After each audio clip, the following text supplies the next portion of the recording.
अस्सलाम वालेकुम व्यूअर्स, आप सब कैसे हैं। आज हम बनाएंगे डायनामाइट सॉस जो कि आप रैप्स में और शॉर्मा वगैरह में यूज कर सकते हैं। रेसिपी स्टार्ट करते हैं। ये देखिए व्यूअर्स, मैंने 1/4 कप लिया है मेयोनीज, प्लेन मेयोनीज है। अब इसके अंदर जाएगा 3 टेबलस्पून चिली सॉस जो हम सूप वगैरह में यूज करते हैं। 1 2 3। अब इसके अंदर जाएगा 1 टेबलस्पून सिराचा सॉस। बिस्मिल्लाहिर्रहमानिर्रहीम।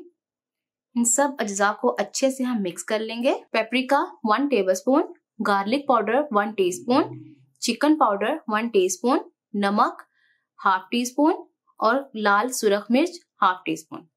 ये हम सब अज्जा एक अलग से प्लेट में हम डाल देंगे। इन सब अज्जा को अच्छे से हम मिक्स कर लेंगे। ये देखिए व्यूअर्स, पाउडर हमने अच्छे से मिक्स कर लिए है। अब इसका हमने 1 टीस्पून भर के तो इसके अंदर डाल देना है और इसको अच्छे से मिक्स कर लेना है। देखिए व्यूअर्स, हमारी ऑथेंटिक और मजेदार डायनामाइट सॉस बन के रेडी हो गई है। आप इसको अपने रैप्स में, शॉर्मा में, अपने बर्गर्स में, अपने सैंडविचेस में जरूर यूज कीजिएगा। आपको मैं एक टिप देती जाऊं कि आप इसको 1-2 दिन पहले बना के रखें। इससे इसका जो है टेस्ट बहुत अच्छा हो जाएगा और इनहेंस हो जाएगा। देखिए व्यूअर्स, हमें मार्केट में कितने महंगे महंगे सॉस मिलते हैं और हमने घर में ही चंद चीजों के साथ कितने मजेदार के सॉस और सस्ते में बना ली है। तो आप मुझे कमेंट बॉक्स में बताना आपको ये रेसिपी कैसी लगी। इंशाल्लाह मैं नई रेसिपी आपके सामने हाजिर होंगी। अल्लाह हाफिज।